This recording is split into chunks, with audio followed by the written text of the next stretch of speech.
여러분 안녕하십니까? 오늘 우리가 나눌 이야기는 조금 특별합니다. 어쩌면 여러분이 평생 들어온 것과는 전혀 다른 이야기일 수도 있습니다.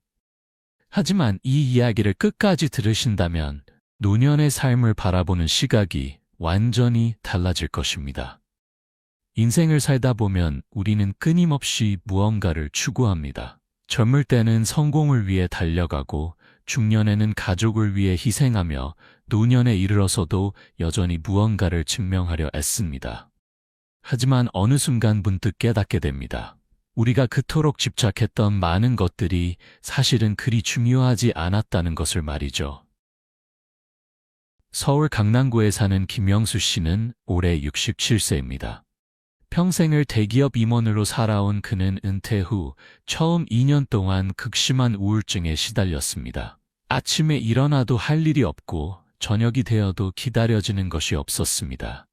명함 한 장 없이 사는 삶이 너무나 초라하게 느껴졌습니다. 그런데 우연히 손자가 하던 게임을 함께 해보면서 그의 인생이 완전히 바뀌었습니다. 처음에는 이게 뭔가 싶었습니다. 나이 들어서 게임이라니 주변 사람들 눈치도 보였죠. 하지만 막상 해보니 이렇게 재미있는 줄 몰랐습니다. 무엇보다 게임을 하는 동안만큼은 과거의 지위도 남들의 시선도 모든 것이 의미 없어졌습니다. 그저 지금 이 순간을 즐기는 것만이 중요했습니다.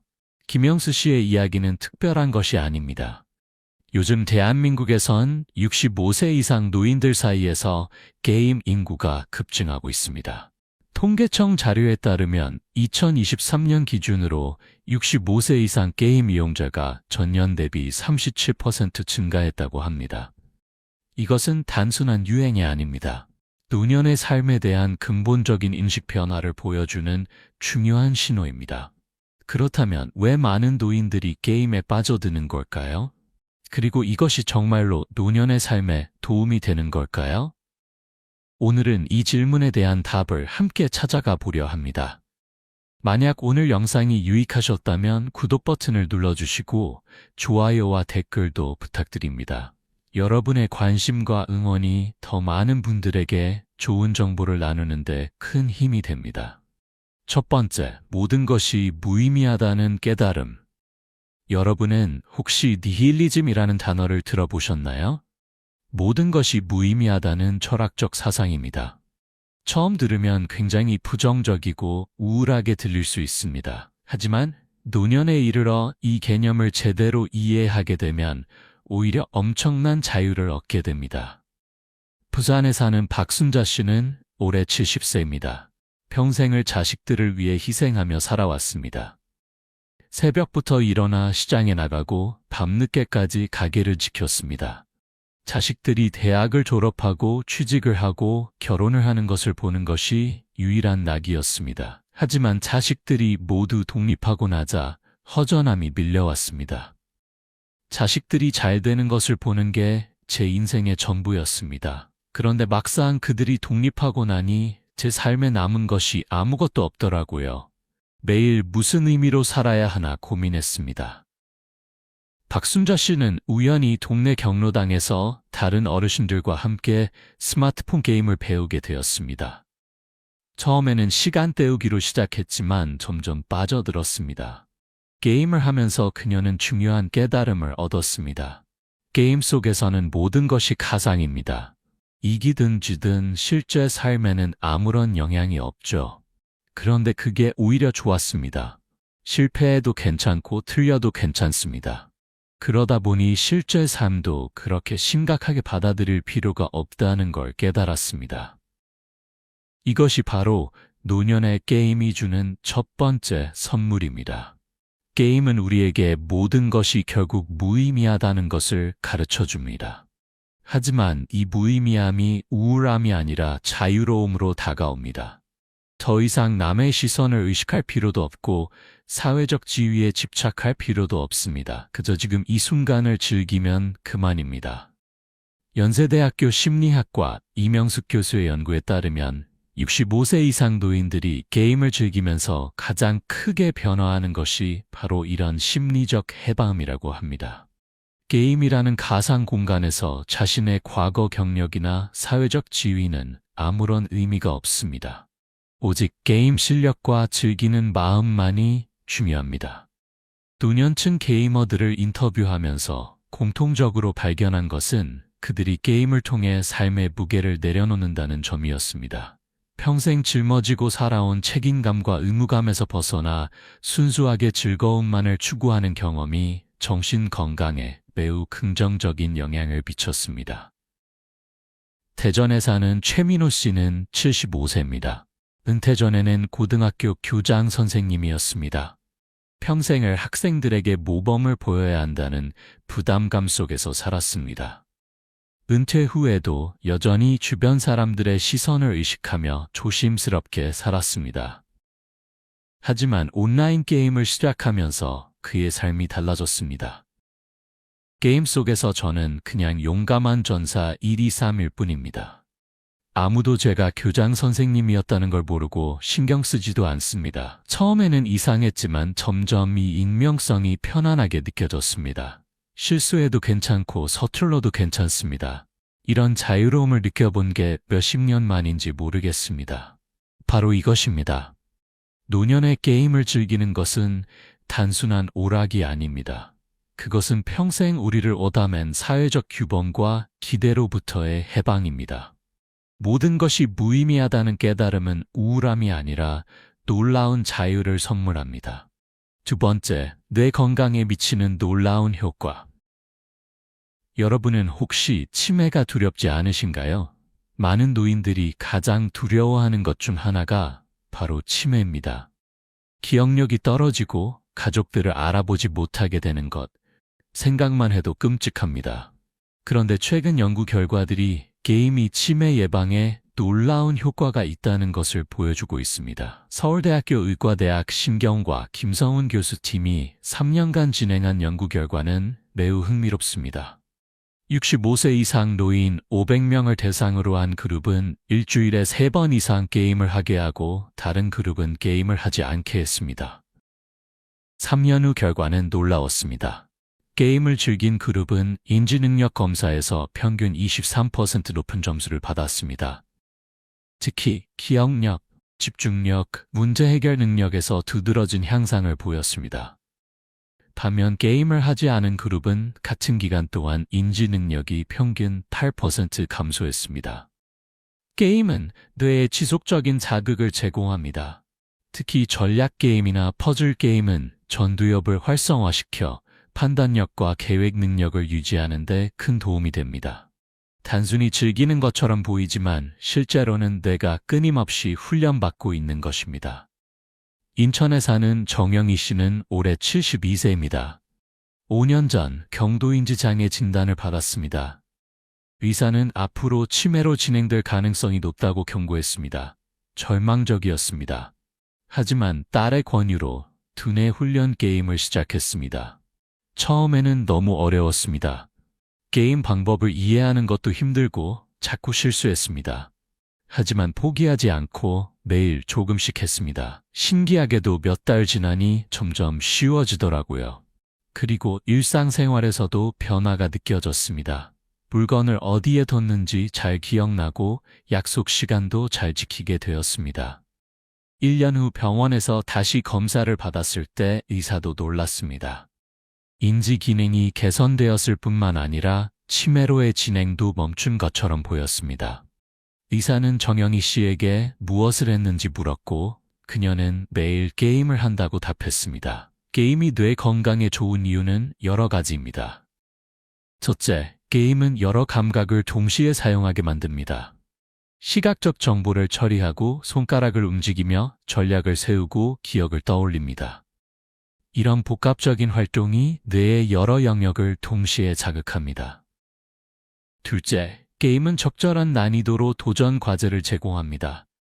너무 쉬우면 지루하고 너무 어려우면 좌절합니다. 하지만 잘 만들어진 게임은 사용자의 수준에 맞춰 난이도를 조절합니다. 이런 적절한 도전이 뇌를 계속 활성화 상태로 유지시킵니다. 셋째, 게임은 즉각적인 피드백을 제공합니다. 우리가 무언가를 했을 때 바로 결과를 볼 수 있습니다. 이런 즉각적인 반응이 도파민을 분비시키고 학습 동기를 높입니다. 노년기에는 이런 긍정적인 피드백을 받을 기회가 줄어드는데 게임이 이를 보완해줍니다. 광주에 사는 이철수 씨는 68세입니다. 젊었을 때부터 독서를 좋아했고 은퇴 후에는 더욱 많은 책을 읽었습니다. 하지만 최근 몇 년 사이 집중력이 떨어지고 읽은 내용이 잘 기억나지 않았습니다. 걱정이 되어 뇌 건강에 좋다는 게임을 시작했습니다. 처음에는 게임이 책보다 못하다고 생각했습니다. 하지만 막상 해보니 게임이 훨씬 더 집중력을 요구하더라고요. 책은 수동적으로 읽을 수 있지만 게임은 계속 능동적으로 판단하고 선택해야 합니다. 몇 달 게임을 하고 나니 다시 책을 읽을 때도 집중력이 좋아진 것을 느꼈습니다. 한국뇌과학연구원의 2024년 보고서에 따르면 주 3회 이상 게임을 즐기는 65세 이상 노인들은 그렇지 않은 노인들에 비해 치매 발병률이 42% 낮았습니다. 이는 매우 의미 있는 수치입니다. 또한 이미 경도인지 장애를 겪고 있는 노인들도 게임을 통해 증상 악화를 늦출 수 있다는 것이 확인되었습니다. 특히 효과적인 게임 종류는 다음과 같습니다. 첫째, 퍼즐 게임입니다. 조각을 맞추거나 같은 그림을 찾는 게임은 시각적 인지 능력과 공간 지각 능력을 향상시킵니다. 둘째, 전략 게임입니다. 상황을 분석하고 계획을 세우는 게임은 전두엽 기능을 강화합니다. 셋째, 기억력 게임입니다. 카드짝 맞추기나 순서 기억하기 같은 게임은 단기 기억과 작업 기억을 훈련시킵니다. 대구에 사는 황금순 씨는 73세입니다. 몇 년 전부터 이름이 잘 기억나지 않아 걱정이 많았습니다. 손자 이름도 헷갈리고 오래 알고 지낸 친구 이름도 가끔 잊어버렸습니다. 그런데 기억력 게임을 꾸준히 하면서 놀라운 변화를 경험했습니다. 게임에서 카드 위치를 기억하려고 애쓰다 보니 자연스럽게 기억하는 방법을 터득하게 되었습니다.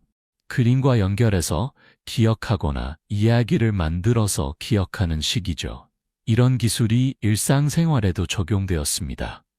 이제는 사람 이름도 얼굴과 연결해서 기억하고 물건 위치도 머릿속에 그림을 그려 기억합니다. 게임의 또 다른 장점은 사회적 연결을 제공한다는 것입니다. 요즘은 혼자 하는 게임보다 여럿이 함께하는 게임이 많습니다. 온라인으로 전국의 사람들과 연결되어 함께 게임을 즐길 수 있습니다. 이런 사회적 상호작용이 뇌 건강에 추가적인 이점을 제공합니다. 서울대학교 보건대학원 연구팀의 조사에 따르면 온라인 게임을 통해 사회적 관계를 유지하는 노인들은 고립감과 우울증 발생률이 현저히 낮았습니다. 게임이 단순한 놀이를 넘어 사회적 네트워크를 형성하는 도구가 된 것입니다. 세 번째, 손가락 운동이 주는 놀라운 건강 효과. 여러분은 손가락과 뇌가 얼마나 밀접하게 연결되어 있는지 아십니까? 신경과 의사들은 손을 제2의 뇌라고 부릅니다.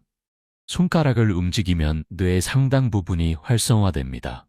게임을 하면서 우리는 끊임없이 손가락을 움직입니다. 이것이 뇌 건강뿐만 아니라 전반적인 신체 건강에도 큰 도움이 됩니다. 울산에 사는 김덕배 씨는 71세입니다. 몇 년 전부터 손가락 관절염으로 고생했습니다. 아침에 일어나면 손가락이 뻣뻣하고 물건을 잡기도 힘들었습니다. 병원에서는 약물 치료와 함께 손가락 운동을 권했습니다. 하지만 단순한 운동은 지루해서 오래 지속하기 어려웠습니다. 의사 선생님이 손가락을 많이 움직이라고 했는데 막상 하려니 너무 지루했습니다. 그런데 스마트폰 게임을 하다 보니 자연스럽게 손가락을 계속 움직이게 되더라고요. 재미있으니까 시간 가는 줄도 모르고 했습니다.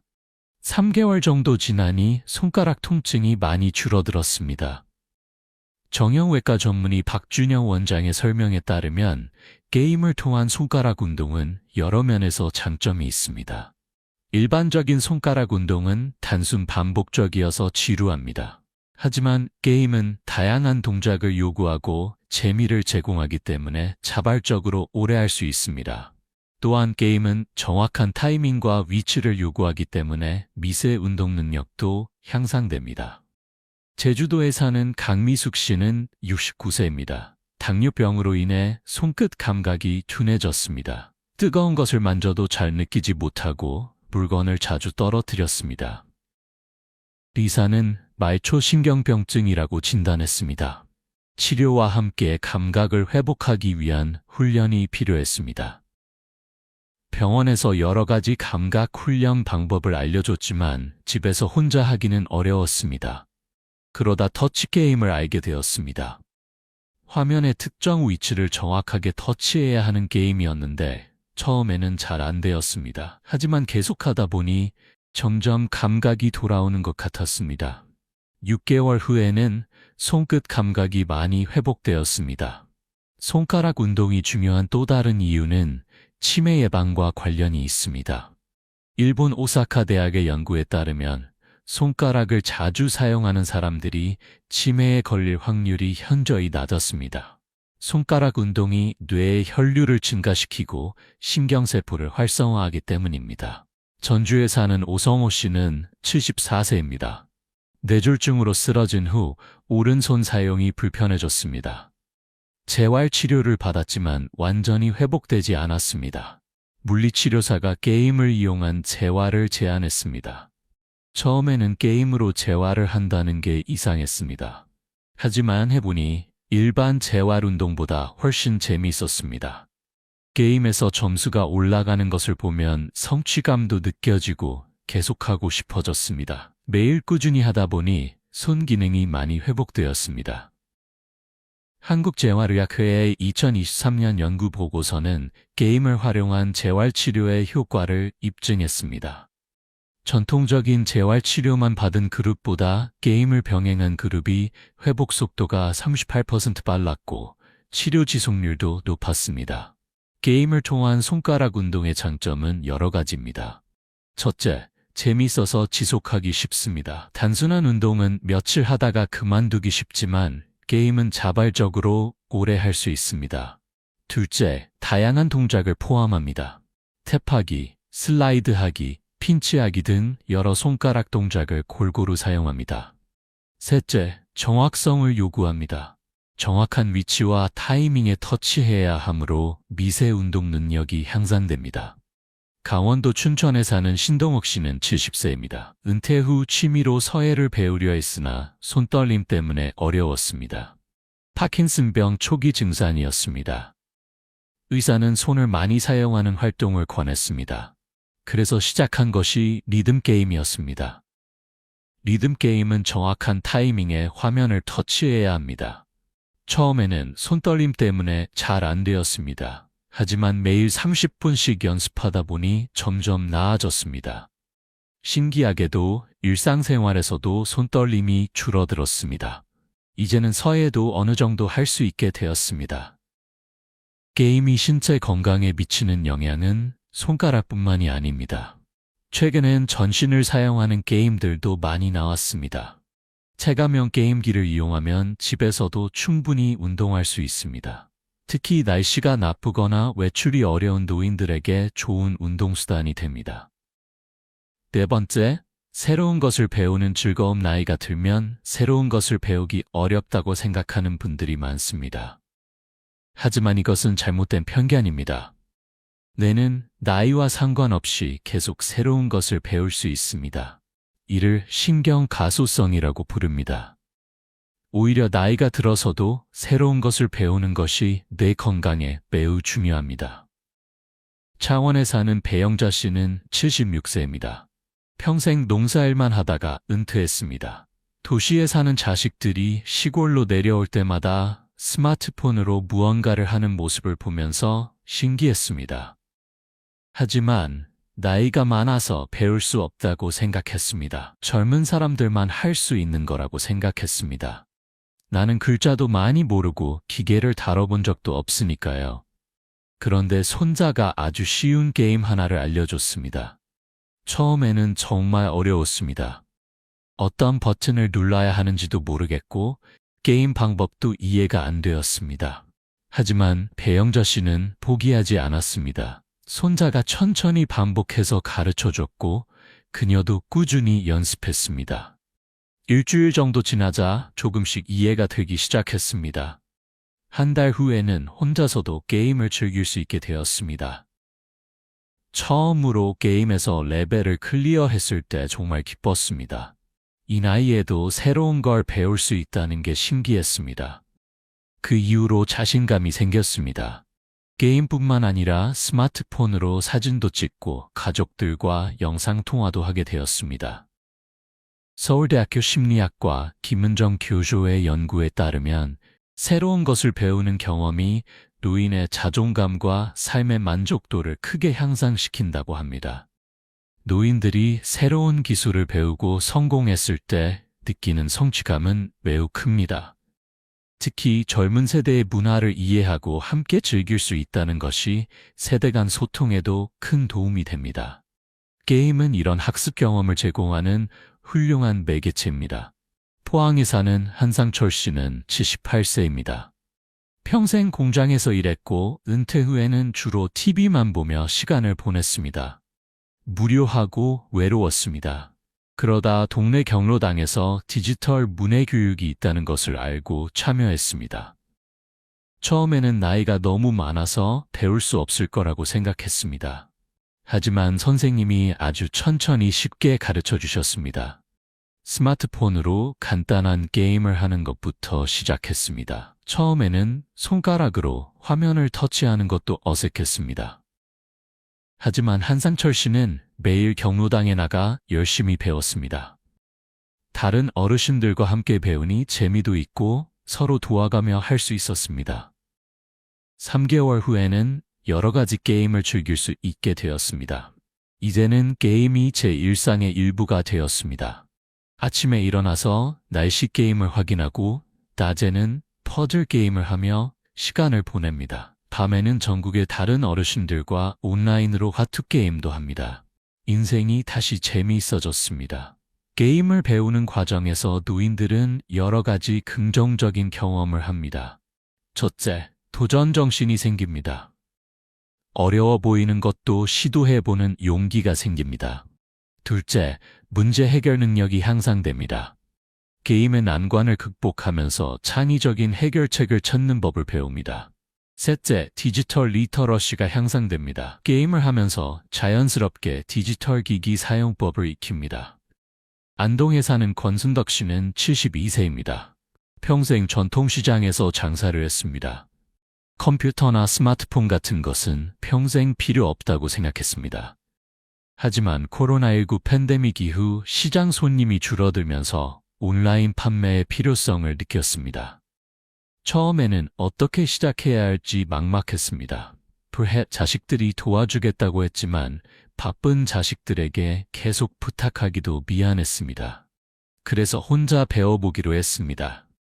우선 스마트폰 사용법부터 배워야 했는데 게임을 하면서 자연스럽게 익혔습니다.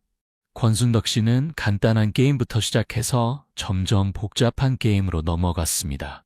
게임을 하면서 터치, 드래그, 스와이프 같은 기본 조작법을 익혔습니다. 6개월 후에는 온라인 쇼핑몰 앱도 혼자 사용할 수 있게 되었고 결국 자신의 상품을 온라인으로 판매하기 시작했습니다.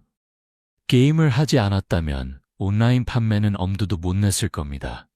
게임을 통해 디지털 기기에 대한 두려움이 없어졌습니다. 이제는 뭐든지 배울 수 있다는 자신감이 생겼습니다.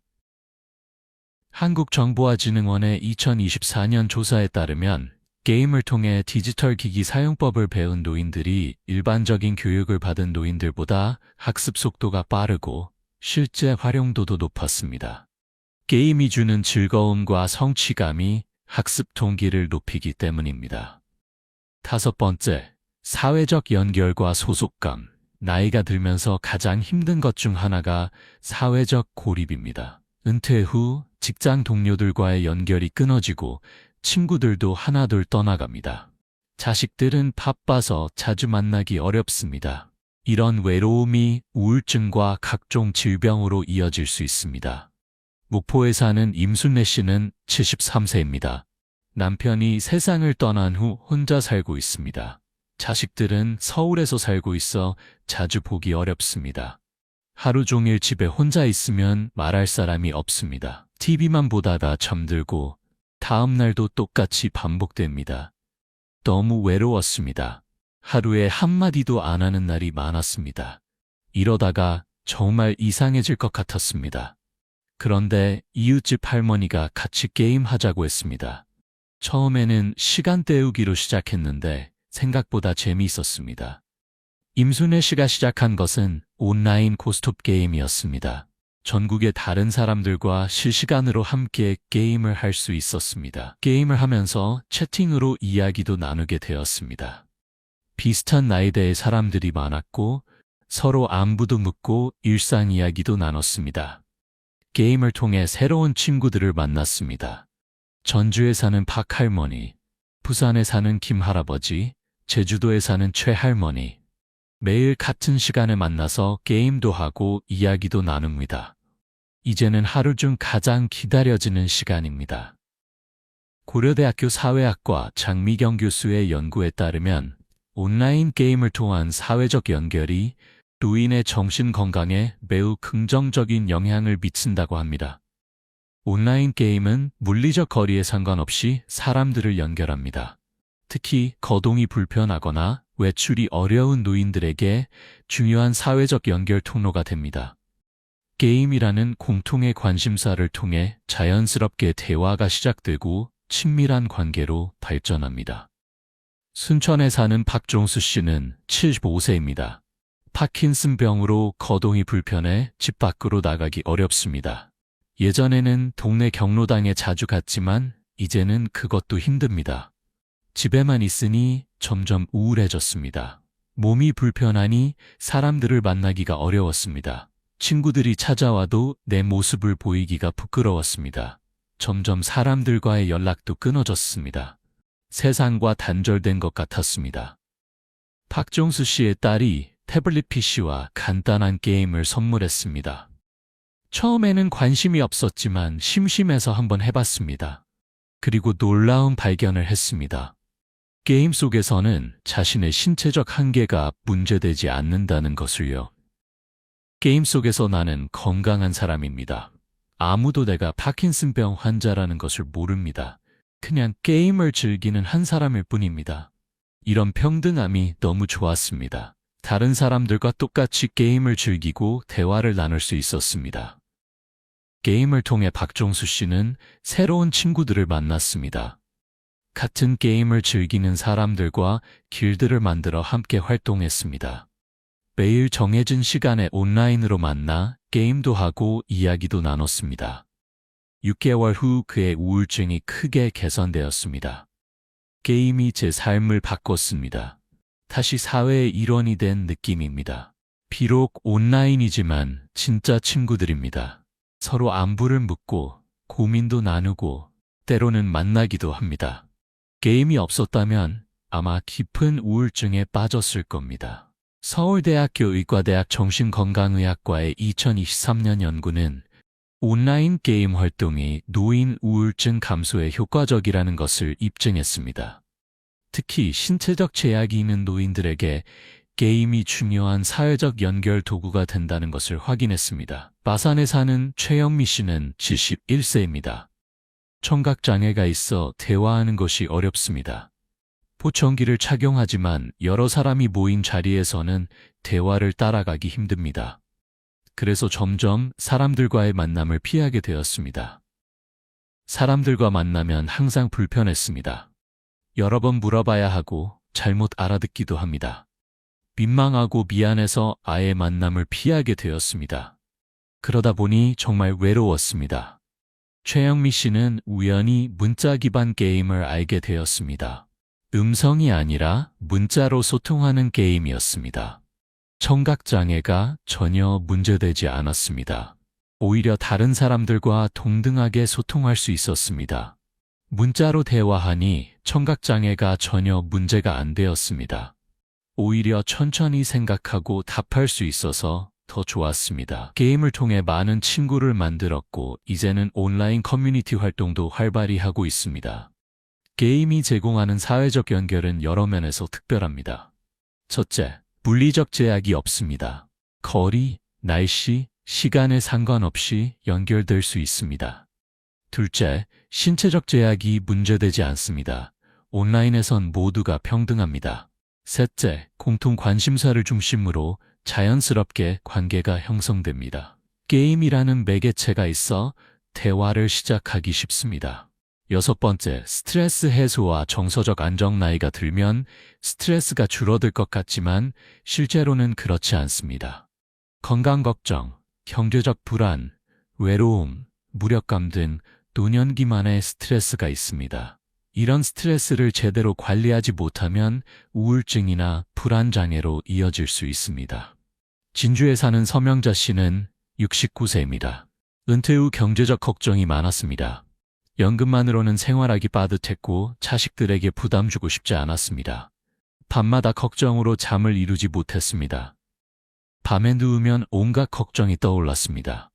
돈 걱정, 건강 걱정, 앞으로 어떻게 살아야 할지. 잠들기까지 몇 시간씩 걸렸습니다. 낮에도 불안하고 초조했습니다. 서명자 씨는 불면증 치료를 위해 병원을 찾았고 의사는 자기 전에 스트레스를 해소할 수 있는 활동을 권했습니다. 그래서 시작한 것이 퍼즐 게임이었습니다. 처음에는 반신반의했습니다. 게임이 무슨 도움이 되겠나 싶었죠. 하지만 막상 해보니 게임을 하는 동안만큼은 다른 걱정이 사라졌습니다. 오직 퍼즐을 맞추는 것에만 집중하게 되었습니다. 30분 정도 게임을 하고 나면 마음이 한결 편안해졌습니다. 연세대학교 의과대학 정신건강의학과 이수진 교수의 설명에 따르면 게임이 스트레스 해소에 효과적인 이유는 여러 가지입니다. 게임은 현실의 걱정에서 벗어나 다른 것에 집중하게 만듭니다. 이를 심리학에서는 주의 전환이라고 합니다. 또한 게임에서 작은 성취를 이루면 도파민이 분비되어 기분이 좋아집니다. 이런 긍정적인 경험이 쌓이면 전반적인 정서 상태가 개선됩니다. 구미에 사는 조영철 씨는 77세입니다. 아내를 잃은 지 2년이 되었지만 여전히 슬픔에서 벗어나지 못하고 있었습니다. 집안 곳곳에서 아내의 흔적이 보이고 혼자 있으면 자꾸 눈물이 났습니다. 아내 없는 삶이 너무 힘들었습니다. 50년을 함께 산 사람이 갑자기 없으니 모든 게 의미 없게 느껴졌습니다. 친구들이 위로했지만 소용없었습니다. 그냥 하루하루를 버티는 것만으로도 힘들었습니다. 조영철 씨의 아들이 태블릿에 여러 게임을 깔아주고 한번 해보라고 권했습니다. 처음에는 거부했지만 아들이 계속 권하는 바람에 한번 해봤습니다. 그리고 놀라운 경험을 했습니다. 게임을 하는 동안만큼은 슬픔을 잊을 수 있었습니다. 완전히 잊은 건 아니지만 적어도 그 시간만큼은 다른 것에 집중할 수 있었습니다. 처음으로 아내 생각 없이 몇 시간을 보냈습니다. 그게 죄책감도 들었지만 한편으로는 안도감도 들었습니다. 시간이 지나면서 조영철 씨는 게임을 통해 조금씩 일상을 회복해갔습니다. 아침에 일어나면 게임을 하고 낮에는 산책을 하고 저녁에도 게임을 즐겼습니다. 게임이 그의 일상의 구조를 만들어줬고 작은 즐거움을 제공했습니다. 게임이 슬픔을 없애준 건 아닙니다. 하지만 슬픔과 함께 살아가는 방법을 알려줬습니다. 아내가 없어도 나는 계속 살아가야 하고 작은 즐거움을 찾아야 한다는 것을요. 게임이 그 시작이 되어줬습니다. 한국심리학회의 2024년 연구는 게임이 노인의 정서 조절에 긍정적인 영향을 미친다는 것을 보여줍니다. 특히 슬픔, 불안, 분노 같은 부정적 감정을 조절하는데 게임이 효과적인 도구가 될 수 있다고 합니다. 여수에 사는 김정순 씨는 74세입니다. 자식들과의 관계가 좋지 않았습니다. 명절에도 연락이 뜸했고 생일에도 찾아오지 않았습니다. 서운하고 화가 났지만 표현할 곳이 없었습니다. 자식들에게 섭섭했습니다.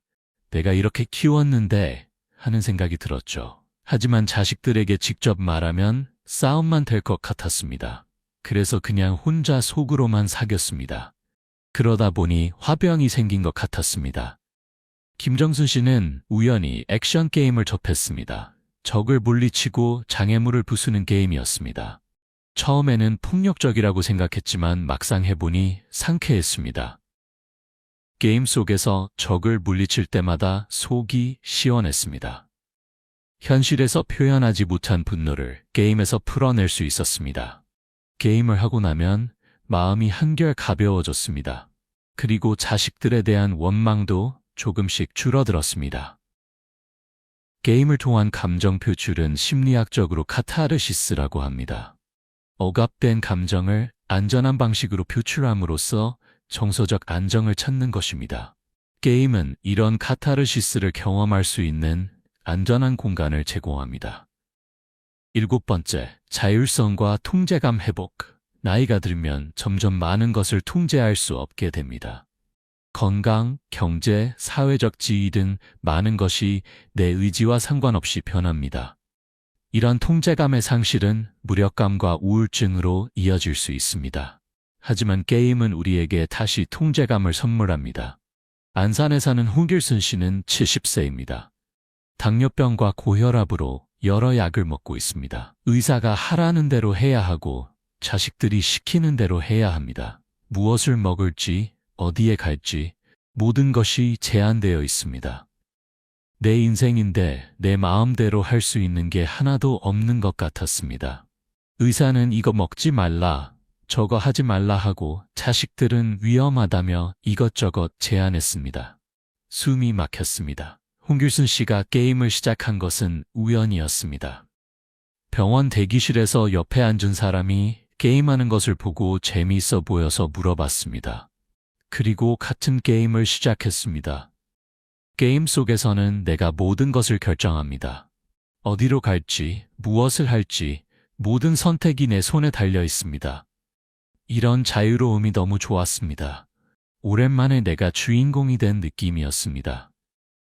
캐나다 토론토 대학의 심리학 연구에 따르면 통제감의 회복이 노인의 정신 건강과 삶의 만족도에 큰 영향을 미친다고 합니다.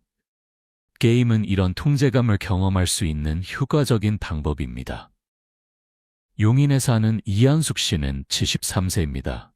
치매 초기 진단을 받았습니다. 자식들이 걱정되어 요양원 입소를 고려하고 있다고 했습니다. 이한숙 씨는 아직 요양원에 가고 싶지 않았습니다. 자신이 결정할 수 있는 마지막 기회라고 생각했습니다. 의사들과 자식들이 모든 걸 결정하려고 했습니다. 하지만 나는 아직 내 인생을 포기하고 싶지 않았습니다. 치매 진행을 늦출 수 있는 방법을 찾고 싶었습니다. 이한숙 씨는 인터넷에서 폐 예방에 좋다는 두뇌 훈련 게임을 찾았습니다. 의사와 상의하여 매일 규칙적으로 게임을 하기 시작했습니다. 자신이 직접 선택하고 결정한 치료법이었습니다. 게임을 하면서 내가 아직 뭔가를 할 수 있다는 것을 증명하고 싶었습니다. 처음에는 어려웠지만 포기하지 않았습니다. 내 선택이었고 내 책임이었습니다. 이런 자율성이 삶의 의지를 다시 불러일으켰습니다. 6개월 후 이한숙 씨의 인지 기능은 안정적으로 유지되었고 일부는 오히려 개선되었습니다. 의사는 놀라워했고 자식들도 안심했습니다. 요양원 입소는 무기한 연기되었습니다. 게임이 내게 시간을 선물했습니다. 요양원에 가는 시간을 늦춰줬습니다. 하지만 더 중요한 것은 나 자신을 다시 찾게 해줬다는 것입니다. 나는 아직 내 인생의 주인공입니다. 게임이 제공하는 자율성은 여러 측면에서 중요합니다. 첫째, 선택권이 있습니다. 어떤 게임을 할지, 어떻게 플레이할지 모두 자신이 결정합니다. 둘째, 목표 설정권이 있습니다. 어떤 레벨까지 갈지, 얼마나 잘할지 스스로 정합니다. 셋째, 속도 조절권이 있습니다. 빠르게 할 수도 천천히 할 수도 있습니다. 편안한 노후를 위한 지혜 여러분. 지금까지 우리는 게임이 노년의 삶에 미치는 긍정적인 영향에 대해 이야기했습니다. 하지만 더 큰 그림을 봐야 합니다. 게임은 단지 수단일 뿐입니다. 진정으로 중요한 것은 그 뒤에 숨겨진 철학입니다. 모든 것이 무의미하다는 깨달음. 이것이 우울한 결론처럼 들릴 수 있습니다. 하지만 역설적이게도 이 깨달음이야말로 진정한 자유의 시작입니다. 우리가 평생 집착했던 것들, 지위, 명예, 재산, 타인의 평가, 이 모든 것이 결국은 무의미합니다. 하지만 바로 그 무의미함 속에서 우리는 진정으로 중요한 것을 발견할 수 있습니다. 서울대학교 철학과 박철민 교수는 이렇게 말합니다. 니힐리즘을 제대로 이해하면 그것은 절망이 아니라 해방입니다. 모든 것이 무의미하다는 것은 아무것도 중요하지 않다는 뜻이 아닙니다. 오히려 우리가 스스로 의미를 만들어갈 수 있다는 뜻입니다. 외부에서 주어진 의미가 아니라 내가 선택한 의미 말입니다. 파주에 사는 송기철 씨는 80세입니다. 평생을 열심히 살았습니다. 회사에서 성공했고 자식들도 잘 키웠습니다. 하지만 80세가 되어 돌아보니 모든 것이 덧없게 느껴졌습니다. 평생 무언가를 증명하려고 애썼습니다. 남들보다 더 많이 벌고 더 높은 곳에 올라가려고 했습니다. 하지만 지금 돌아보니 그게 뭐가 중요했나 싶습니다. 결국 모든 것은 지나가고 사라집니다. 하지만 송기철 씨는 이 깨달음에서 절망하지 않았습니다. 오히려 엄청난 자유를 느꼈습니다. 이제 더 이상 누구에게도 무언가를 증명할 필요가 없었습니다. 그저 지금 이 순간을 즐기면 되었습니다.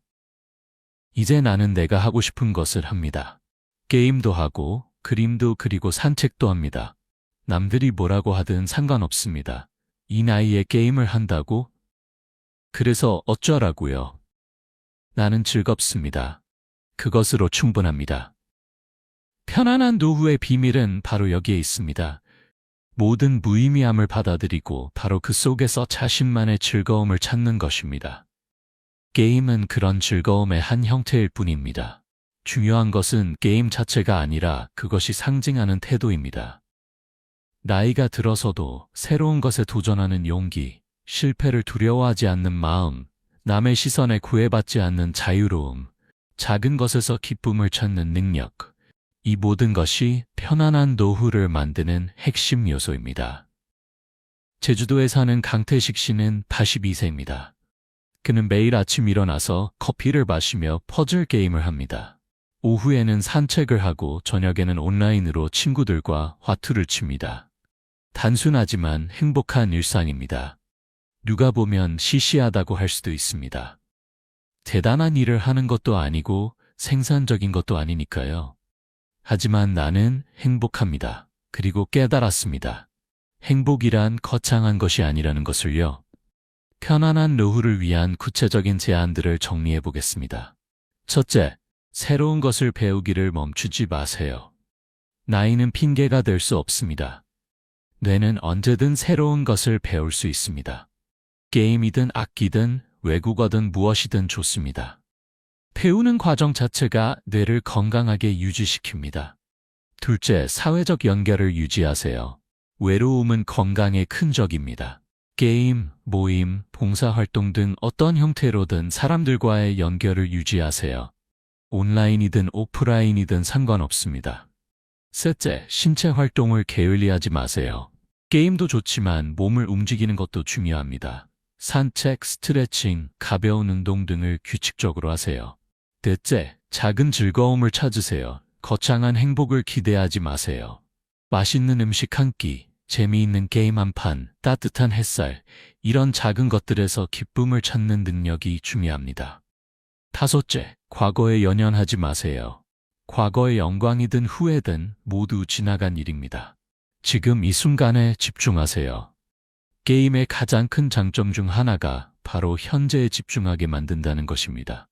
여섯째, 남의 시선에서 자유로워지세요. 이 나이에 게임을 한다고 창피해할 필요 없습니다. 당신의 행복이 가장 중요합니다. 일곱째, 자신에게 관대하세요. 완벽하려고 애쓰지 마세요. 실수해도 괜찮고 서툴러도 괜찮습니다. 게임에서 지는 것처럼 인생에서도 실패는 자연스러운 일입니다. 마무리하며 여러분, 오늘 우리가 나눈 이야기의 핵심은 무엇일까요? 게임을 하라는 것일까요? 아닙니다. 게임은 단지 하나의 예시일 뿐입니다. 진정한 메시지는 이것입니다. 65세 이후의 삶은 끝이 아니라 새로운 시작입니다. 더 이상 누구에게도 무언가를 증명할 필요가 없는 자유로운 시기입니다. 사회적 의무에서 벗어나 순수하게 자신을 위해 살 수 있는 시간입니다. 모든 것이 무의미하다는 깨달음은 절망이 아니라 해방입니다. 그 무의미함 속에서 우리는 진정으로 의미 있는 것을 찾을 수 있습니다. 그것은 작은 즐거움이고 소소한 행복이며 평온한 마음입니다. 게임은 이런 철학을 실천하는 하나의 방법입니다. 게임을 통해 우리는 다시 배우고 도전하고 실패하고 성공하는 경험을 합니다. 사회적으로 연결되고 정서적으로 안정되며 인지적으로 활발해집니다. 무엇보다 즐겁습니다. 하지만 게임이 모든 것의 답은 아닙니다. 어떤 사람에게는 그림이 될 수도 있고 음악이 될 수도 있으며 원예가 될 수도 있습니다. 중요한 것은 형태가 아니라 태도입니다. 평생 우리를 워담한 모든 집착에서 벗어나세요. 시위도, 명예도, 체면도 이제는 다 내려놓으세요. 그리고 순수하게 즐기세요. 어린아이처럼 순수하게 즐거움을 추구하세요. 나이 든다는 것은 쇠퇴가 아니라 정제입니다. 불필요한 것들이 걸러지고 진정으로 중요한 것만 남습니다. 그리고 그 중요한 것들은 대부분 아주 단순합니다. 웃음, 즐거움, 평온함, 연결감, 이런 것들입니다. 게임이든 다른 무엇이든 당신에게 이런 것들을 선물하는 활동을 찾으세요. 그리고 주저없이 즐기세요. 남들이 뭐라고 하든 상관없습니다. 당신의 행복이 가장 중요합니다. 마지막으로 기억하세요. 모든 것이 무의미하다는 것은 슬픈 진실이 아니라 아름다운 자유입니다. 바로 그 자유 속에서 당신만의 의미를 만들어 가세요. 그것이 진정으로 편안하고 행복한 노후를 보내는 비밀입니다. 오늘 이야기가 여러분의 마음에 작은 울림을 주었기를 바랍니다. 혹시 주변에 이 이야기가 필요한 분이 계시다면 공유해 주세요. 구독과 좋아요도 잊지 말아주세요. 여러분의 관심이 더 많은 분들에게 희망의 메시지를 전하는 데 큰 힘이 됩니다. 그럼 모두 건강하고 행복한 노년을 보내시길 바랍니다. 게임하세요. 즐기세요. 행복하세요. 다음에 또 만나 뵙겠습니다. 감사합니다.